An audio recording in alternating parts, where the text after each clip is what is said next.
Bom dia, boa tarde, boa noite. Mais uma palavra do senhor aqui começando. Pessoal, a gente teve na palavra do senhor passada, a gente entendeu que a gente ia perguntar para a nossa audiência se eles queriam entender qual foi a jornada do Charles ao descobrir o banco de dados que ele tinha e tudo, ou seja, ao resolver aquele problema que ele tinha que ia além do código na empresa americana que ele trabalha, e como muitas pessoas pediram para a gente dividir essa jornada, nós estamos aqui abrindo a palavra do senhor, técnica hoje, né? Então eu vou ficar quietinho, quem vai falar é o especialista, e só se eu tiver algum insight assim, vocês sabem que é mais forte que eu dou um interrompidinho. Mas, Charlão, seja super bem-vindo de novo, manda bala aí, a palavra está contigo, está liberado para você compartilhar a tela se precisar, e vamos com tudo. Boa, muito obrigado por falar então, vamos para o que interessa, basicamente, para você. Existem alguns slides aqui bem básicos, para cada de teste, Só, então, só te pedir para aumentar um pouquinho o seu microfone, que o retorno está um pouquinho baixo aqui para a gente, tá? Só isso, por favor. tá bom. Como é que tá agora? Deu uma melhorada? Melhorou, melhorou. Agora tá jóia. Pode ir nessa que tá bom. Tá.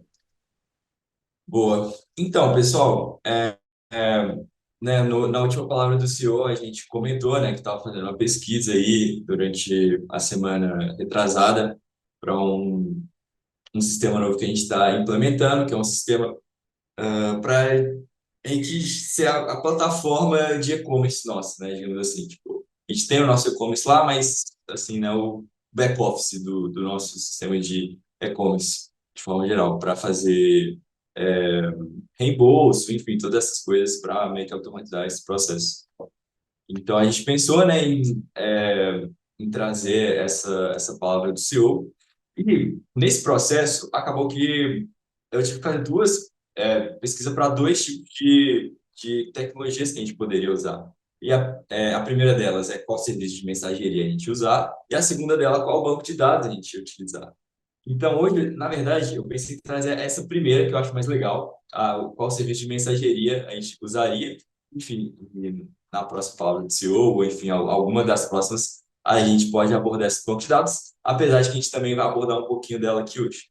Beleza? Então, acho que, Paulo, seria legal, às vezes eu vou falando aqui, aí você, quando tiver alguma dúvida, ser mais um bate-papo mesmo do que uma palestra, sabe? Então, vamos para cima. Fechado, deixa comigo que eu pergunto. Eu acho que você vai explicar o que que é mensageria, senão já pode começar com essa. E já te. Exatamente. Boa. Então, a mensageria, o que que é mensageria, né, em programação, em tecnologia? São o que a gente chama de serviços de mensageria, é como eu envio uma mensagem barra um evento para outro sistema da- das mais variadas formas possíveis, né? Porque na internet, o serviço, entre aspas, de mensageria, não é um serviço de mensageria, mas é para meio que mandar uma mensagem, é o famoso HTTP, né? Que é basicamente a fundação da internet. Então, ali o browser funciona com HTTP, que é o... Geralmente, né, a gente até escreve no browser, né? HTTPS, dois pontos, barra, barra. Então, o HTTP é o, tipo assim, é o básico de comunicação na internet. Então, só que HTTP é bom, só que ele não te dá diversas garantias. Tá? Então, quando você está trabalhando com sistemas de missão, que em programação tem esse acrônimo, sistemas de missão crítica, que é um sistema que não pode falhar. Assim, né, teoricamente, um sistema pode falhar, mas esses não pode mesmo.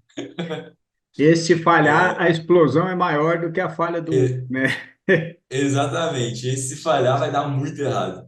Então, a gente não usa HTTP nesse tipo de sistema, porque, primeiro, se falhar, tipo, o HTTP ele, ele não tem uma forma clara de você tentar de novo.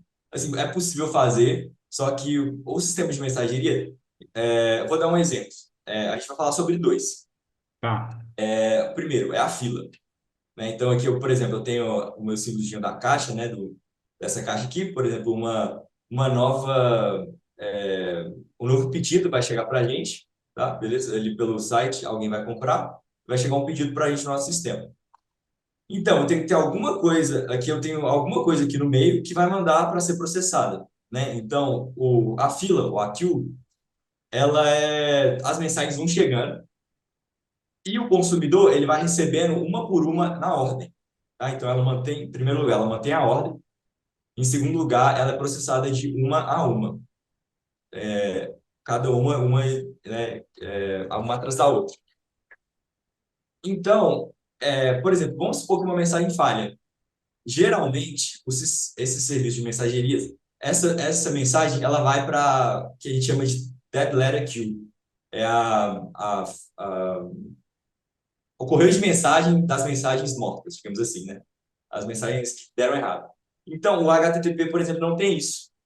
O HTTP ele é feito para ser rápido, simples, básico e performático. Bateu, chegou, né? É o browser, né? É toda essa questão. Mas aqui na nossa queue, quando a mensagem falha, ela vai para uma fila das mensagens que falharam para você, enfim, conseguir para um humano, né? Às vezes até um humano, que se for uma coisa muito crítica, vai alguém lá, né? Vai um programador, algum analista, ver as mensagens que deram errado e manualmente mandar para a fila de novo. Ou pode ser por algum sistema, por exemplo, daqui a 2 minutos manda de novo para a fila. Então, você tem uma certeza de que aquilo vai ser processado, sabe? Então tem uma dúvida. Quando a gente cria aquilo e tem alguma falha nela, ela vai lá para o dead letter. Quando isso ocorre, há um sinalizar para vocês, você consegue programar esse sinal? É claro que a gente não vai explicar como, mas é importante saber assim, você consegue explicar esse sinalizar, ó, tem uma mensagem no dead letter nova. É como se fosse um e-mail nosso, assim, falando nova mensagem, nova, né? Tem alguma forma de fazer isso? Tem sim, tem sim. Ah, Tem que por legal. e-mail, por Slack, por SMS. é, Tem como fazer isso sim. Que massa. E geralmente esse tipo de mensagem de serviço está disponível na AWS, na Azure ou no Google Cloud, né? Eles têm cada um desses. Todas as clouds vão ter algum sistema de mensageria deles, assim, que geralmente são muito bons. Que massa. Então o nosso sistema de mensageria é esse cara aqui no meio, né? A gente também chama isso de pub-sub, que é um publicador e um subscriber, um consumidor, né? Às vezes a gente, os dois termos fazem sentido, né? Tanto esse sistema de mensageria aqui como o sistema pub-sub. Só que aqui é um sistema pub-sub de só um publicador para só um consumidor, mas a gente vai ver que tem outros tipos também. Então, até aqui tudo certo? Massa. Tudo entendido. Massa, certo. E aqui eu tenho outro tipo de sistema pub-sub, que eu tenho um publicador e vários consumidores. E o nome desse padrão de design pattern, né, é um fanout. Fanout, né, acho que fanout em inglês é ventilador, né? Então, é como se uma mensagem entrasse e ela, né, expandisse e você pode ter vários consumidores. E para a gente lá na empresa fazia muito sentido isso. Fazia muito sentido porque, vamos supor, o primeiro processador aqui, o primeiro, né, pessoa que vai consumir, sistema que vai consumir a mensagem, ele vai mandar um e-mail para quem comprou, né, para quem fez o pedido. Vai mandar um e-mail e vai falar, olha, a gente acabou de receber seu pedido. Agora, o segundo aqui, ele vai de fato ser quem vai processar a mensagem, vai salvar no banco de dados, vai enfim, salvar isso no nosso sistema de back-office para a gente posteriormente conseguir mostrar no nosso aplicativo, por exemplo. O terceiro, vamos supor que a gente tem um membership, né? A gente tem é, algum pacote lá que a pessoa paga mensalmente, né? Sim. Aí, esse terceiro cara aqui, ele vai ser quem vai processar isso, quem vai ativar a, é, a membership, né? de fato quem vai fazer isso acontecer. Pode ter outro que vai mandar um outro e-mail falando sobre, a gente acabou de receber aqui a sua membership, então você pode ficar tranquilo. Isso fazia muito sentido para a gente, porque lá na empresa a gente, né, tem vários sistemas que precisam de ser executados quando chega um novo pedido. Vários sistemas. Tipo assim, você talvez 10 sistemas precisem de fazer alguma coisa quando chega um pedido novo. Mas, ao mesmo tempo, a gente também precisava de que as mensagens tivessem uma ordem. Então, por exemplo, aqui as mensagens não têm ordem. Tipo assim, pode chegar uma mensagem que está sendo processada aqui, e essa aqui começou a mandar um e-mail é muito fácil, então ela vai obviamente ser processada mais rápido. Então, pode ser que essa que está processando a mensagem 1, essa que já está processando a mensagem 3, por exemplo, sabe? Entendi. E não necessariamente precisa ter ser humano em cada uma dessas CPUs, e sim processos organizados para que eles andem automatizados, não é isso? Exatamente. Aqui, quando eu comentei que algum ser humano poderia vir, né, e tal, é comum, né, para esses sistemas mais que não podem falhar, mas geralmente o que ocorre é ter algum sistema que daqui a 2 minutos manda de novo a mensagem, sabe? Entendi. Isso é configurável. Só que Tem, tem aqui, alguém atento, mas não cada CPU dessa é um funcionário, né? não. E no Fanout, geralmente não existe o conceito de dead letter queue. Porque então você tem que ter mais cuidado com o que você manda, porque você dificilmente vai poder ter esse processo de tentar de novo. Então você mesmo, né, você como programador tem que pensar como é que se falhar o que eu faço, sabe? Então esse era um ponto negativo desse fanout para a gente, porque para a gente um pedido não pode falhar. Sim. O pedido não pode falhar de ser executado. Se falhar, ele tem que ser processado de novo até conseguir ser executado com sucesso. E é interessante isso que você está falando, que me ocorre o seguinte, né? Olha o tamanho da necessidade do desenvolvedor, do programador, né? Do dev, né? A gente chama aqui de endeavors, os nossos alunos, né? Num processo desse. Porque, primeiro, se não houvesse o Charles, né? Falando da figura que coincidentemente ou providencialmente, que é o que a gente acredita, é nosso coordenador, meu sócio e tudo aqui na área de back-end, um back-end senior já com nível avançado de conhecimento e de responsabilidades por conta disso. Mas se não houvesse você, toda essa arquitetura, né, e a gente está personificando você, mas pode ser para qualquer dev do seu nível, toda essa arquitetura não existiria.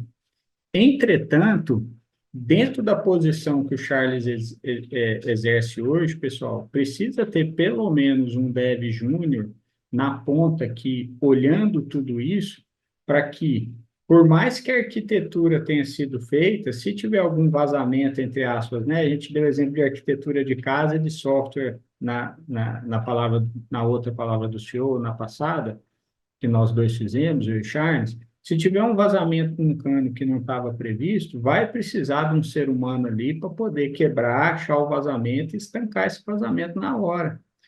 Porque do que a gente está falando, só para lembrar? Uma pessoa foi no site, comprou a horta dela é, que vertical, que é utilizada dentro de casa. Essa horta ela precisa ser montada, resolvida, programada, porque ela trabalha com a inteligência artificial também. Depois vocês veem com detalhes lá na palavra do senhor anterior, e enviada para essa pessoa. E a gente está falando disso nos Estados Unidos também, que tem uma curacidade muito grande, né? Tem um compliance muito grande dessa questão de marketplace, tudo, as entregas que são prometidas em X dias têm que ser feitas em X dias, tem uma legislação rigorosa quanto a isso. Então, vocês imaginam, olha para vocês verem, como que uma empresa que faz horta precisa tanto de desenvolvedor. Olha para vocês verem como existem tantas oportunidades de trabalho. Por que que não terceiriza isso? Né? Por que que a empresa contrata e gere dentro de casa? Porque é um negócio que você tem que estar de olho num nível que a pessoa que geralmente a gente não vende isso em loja, a gente vende isso via site somente, lá nos Estados Unidos. Então, se você não tem uma loja sua virtual funcionando perfeitamente, você perde toda a credibilidade de não adianta você ter a melhor semente, melhor, né? Então, voltamos aqui ao tema, né? Muitas vezes a gente está muito além do código. E esse é um dos objetivos da gente com os nossos endeavors. É formar vocês além do código. É fazer vocês entenderem que existe um processo holístico, geral, que ele é muito maior que o código. Só que sem o código e sem você, desenvolvedor, o resto não funciona. É, intervenções, né, Charles? Autorizadas por você. É isso aí. É isso aí. E a gente tem que lembrar também que os Estados Unidos tem alguns territórios longe, né? Por exemplo, tem o Alasca, né? Então, como a gente envia para os Estados Unidos inteiro, tem Alasca, tem aquele novo país, Porto Rico, eu acho, também, que fica na América Central, que agora faz parte dos Estados Unidos também. Então, tem toda uma gama para fazer isso acontecer, né? E é pesado, né? É um dispositivo pesado, então é complicado isso aí. Mas, pô. Então, certo. Então a gente tem assim pontos positivos e negativos em ambos, né? E como eu estava falando, aqui nesse no Fanout não existe a dead letter. Não existe como, né, por padrão ali você retentar novamente as mensagens na maior parte dos serviços, né? Por exemplo, a minha empresa, né, atual usa muito a Azure, né, a cloud da Microsoft, e o padrão neles não tem como isso ocorrer. Eu acho que eu já usei a AWS e Google Cloud também, em outras empresas, e não ocorria também, o sistema deles não tinha isso. Então, acho que é meio padrão de mercado. Mas, então, o próprio, né, quem está fazendo o sistema tem que pensar nisso, né? E se meu pedido falha, o que vai acontecer? Então, a gente, no nosso caso, a gente não podia usar só isso aqui, porque a gente tem vários sistemas para serem executados quando chega um pedido novo. E, ao mesmo tempo, a gente precisa de, de ser resiliente. A gente não pode falhar. Então, foi com essa arquitetura aqui que a gente, que eu cheguei para a empresa, enfim, que eu montei lá para a gente. Primeiro, aqui, nessa primeira aqui é uma queue, então aqui eu tenho ordem, né? Então, vai pedido um, pedido 2, pedido 3, eles vão ser processados em ordem. Aqui eu vou ter a questão da dead letter e, né, da questão de tentar de novo, do mecanismo de retry. E esse processo aqui, ele vai mandar para um sistema que ele vai salvar no banco de dados Mongo. Aí aqui entra a questão do banco de dados. E esse banco de dados é um NoSQL, um NoSQL. Ele não é SQL. Ele é um banco de dados baseado em documento, que você pode mandar qualquer tipo de dado lá. Você pode mandar objetos para lá, que ele vai salvar tudo. Não é como o SQL, que você precisa ter um esquema muito bem definido. Em SQL, você não pode mandar qualquer coisa. Você tem que definir antes o esquema e mandar os dados para lá. Então, a gente pensou, e se a gente mandar esses dados para um banco de dados não estruturado, que é o Mongo, e desse processo, a gente vai mandar de novo para uma fila fanout e vai distribuir os processos para, enfim, cada um poder processar da forma que quiser, né? A membership, o e-mail, salvar no banco de dados mesmo, né? Que é o nosso SQL, que é o banco de dados Source of Truth, né? Fonte da verdade, digamos assim. E vai fazer sentido. Por quê? Porque agora, Paulo, eu posso pegar, quando uma mensagem falha em qualquer um desses processos, eu posso ir no Mongo e mandar de novo a mensagem. E o sistema vai processar. Então, foi assim que a gente meio que resolveu esse problema de tentar de novo, né? Então, a gente vai salvar tudo como vem, da forma que vem dos nossos sistemas. Da forma que vem do aplicativo, né? As duas formas hoje principais que a gente tem de venda é no aplicativo, né? Para comprar semente, e no site compra o dispositivo. Então, qualquer um que falhar, né? Tanto as mensagens do aplicativo quanto as mensagens do nosso website, né? Do e-commerce, elas vão parar no Mongo, sabe? De uma forma totalmente desestruturada. Pode estar qualquer coisa lá, o que tiver a gente salva. E quando um desses sistemas falhar, eu não preciso eu não preciso de ter uma dead letter. Eu meio que fiz a minha própria dead letter aqui nesse caso, não sei se você percebeu. Então, eu só Entendi. pego do Mongo e mando para cima, sabe? E fica fácil de acompanhar, fácil, né? Assim, depois que está tudo pronto, fica tranquilo de acompanhar, porque existiu uma entrada ordenada, ela foi armazenada e depois distribuída. Então, você consegue ver se aquilo que entrou na ordem X, que está armazenado aqui, está sendo distribuído aqui na ordem Y correta. E se não tiver, essa é a sua dead letter, né? Então, nó, que massa. E aí acaba de homologar o que eu acabei de falar, né? Isso aí vai muito além do código, né? Isso aí é você pegar as soluções que existem, né? Para poder resolver o quê? Um problema. O desenvolvedor, ele nada mais é do que um solucionador de problemas e de percalços que travam uma empresa. Você imagina, se isso aí estiver dando errado, a empresa acaba. Isso aí, isso aí. É o sistema mais importante, né, digamos assim, lá da empresa, porque é onde está o dinheiro, né? Onde o dinheiro está entrando, né? Então, foi assim que a gente pensou em resolver isso, né? Utilizando um pouco de cada, né? Porque às vezes a gente olha para uma tecnologia, né? A gente, como programador, às vezes tem essa tendência, olhar para uma tecnologia e pensar, não, isso aqui não presta, não vou usar isso nunca, né? Isso aqui pode deixar de lado, que não tem nenhum caso de uso que faça sentido. Mas a gente consegue ver que para compor uma arquitetura mais robusta, a gente pode pegar um pouquinho, né, de cada tecnologia para compor, né, a nossa big picture, né? Não sei como falar Sim, isso da melhor forma possível. sim, E no caso, né, tem essa divergência aí, né? Tipo, fan-out ou kill. Só que o que eu queria trazer, de fato, é que não muitas vezes não é um contra o outro, mas é como é que um vai compor seu sistema da melhor forma possível. E o outro vai cumprir outro propósito. Aquilo é para uma coisa, agora o fan-out é para outra, sabe? Então, eu não gosto desse um contra o outro, sabe? Porque às vezes tem uma coisa específica que uma tecnologia te proporciona que vai fazer sentido para aquela coisa específica, para aquele caso de uso específico. e se você já cria um pré-conceito, né, um conceito anterior de estudar, de pensar e tudo, você não vai conseguir ver essa solução nunca, né? Exato. E o que eu não queria era chegar aqui e falar, o sistema de mensageria tá melhor que isso, sempre usa isso, sabe? Ou banco de dados. A galera de banco de dados faz muito isso, usa sempre banco de dados tal, nunca usa banco de dados H, por exemplo, sabe? Sempre usa o A, nunca usa o B. Mas não é bem por aí, sabe?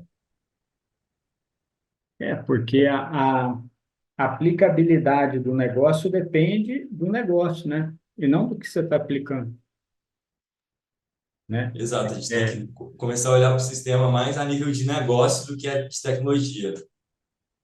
é igual a tinta, né? A tinta é boa ou é ruim? Depende da superfície que você vai pintar, né?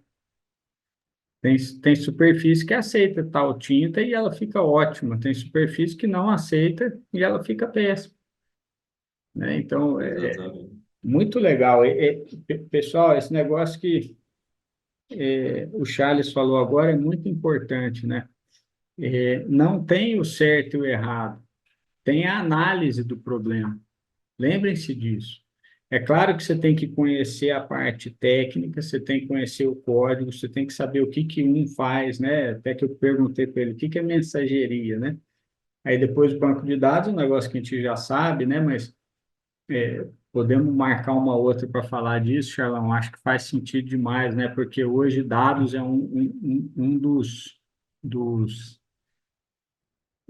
grandes ativos que as empresas têm é ter dados, né? Por isso que aqui no Brasil, por exemplo, pede para a gente entrar em clube de compra de supermercado e tal. Quantas vezes esse CPF veio aqui, o que que ele comprou e tal, esses dados fazem o comprador trazer mais daquele produto, faz montar a,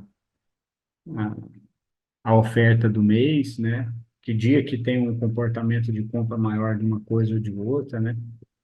Então, é muito legal a gente falar disso. Mas voltando aqui no ponto, como é importante você conhecer a tecnologia, claro, você saber como encaixar cada coisinha disso, né? Igual você fez um fluxograma da mensagem aí, mas onde que encaixa cada coisinha do jeito certo? Mas se a gente consegue buscar, enxergar a big picture, que nem você falou, que eu acho que é uma boa tradução, fica mais ruim disso aí, fica mais ruim não, fica pior, né, disso aí. Mas a gente conseguindo enxergar a big picture, a gente consegue manejar esse conhecimento de dados de uma forma que não é possível. Então, a criatividade, né, aplicada no conhecimento técnico te faz ser um profissional muito maior. E como é que foi o resultado? A turma curtiu? Curtiu demais, o pessoal gostou da resolução final, principalmente dessa sacada de guardar isso no Mongo para poder processar de novo. Que é assim, esse tipo de coisa, acho que você vê com o tempo, assim, sabe? Porque eu fiz um sistema parecido com esse um tempo atrás, só que eu não salvei inicialmente no Mongo, sabe? Para conseguir até essa questão de retry, de tentar de novo. E era uma droga, assim, porque você não sabia o que falhou. E quando falhava, você tinha que procurar em alguns, tipo assim, algum outros que deu certo, né, a requisição, né, que foi qual eram os dados, né, para poder entrar na função. E era, tipo assim, muito chato, sabe? Então, é uma coisa que foi mais com o tempo, assim, que eu vi, pô, alguém pode olhar para isso aqui e falar, pô, tá gastando dinheiro, tá salvando um monte de mensagem à toa no Mongo. Mas, cara, não é bem assim, sabe? Você está pagando seguro, né? O Mongo é igual pagar seguro, né? A gente não quer usar, mas quando precisa e a gente usa, é bom demais da conta. Exatamente. A gente não quer usar, né? Mas é bom ter. É bom ter, né? Todo mundo dorme mais tranquilo e feliz. Exatamente. E o pessoal gostou bastante dessa arquitetura, foi aprovada, a gente já começou a fazer já. Que massa, Desde ontem, na verdade. Desde ontem já começamos a codar já. que legal. Tá vendo aí? Agora você solucionou o problema, agora você vai codar, tecnicamente falando, que você quase não gosta, né? Também, né? Exatamente. E a gente vê, né, que no dia a dia do programador, uma parte até pequena, assim, é escrever código, sabe? Uma parte até pequena, assim, do nosso dia a dia é, de fato, escrever código. Pô, eu não, às vezes, a maior parte do tempo é pesquisa, é análise, né? Para você, eu tinha um amigo meu, até um caso engraçado que ele tinha um chefe, né? Tinha o nosso chefe lá, era uma consultoria, então era o chefe, né, do lado de lá. Sim. E aí eles já começaram a fazer e tal, já começaram a fazer o sistema. Aí esse cara, a gente chamava de lenhador. A gente tá amolando machado, né? Amolar o machado era fazer pesquisa, aí a gente chamava esse cara de lenhador. Estamos aqui amolando machado. Ó, nós estamos aqui o time se preparou bastante e agora é hora do jogo, né? Exatamente.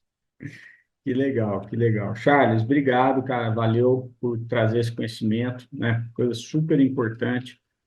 Pessoal, se tiver dúvida, deixa nos comentários aí e tal. Lembrem-se que se você achou isso interessante, quer ter isso mais aprofundado na Endev, a gente, né, tem esse cuidado de ensinar para vocês a tecnologia, mas também ensinar vocês a pensarem além da tecnologia, né? Utilizar o código como um solucionador de problema e não como fim, né? Ele é um meio, não é o fim, né? Então, contem com a gente sempre aí, viu? Excelente dia, tarde e noite para todos e vamos com tudo para cima, porque o ano está só começando. Forte abraço, galera. Valeu, Charlão. Valeu, tchau, tchau.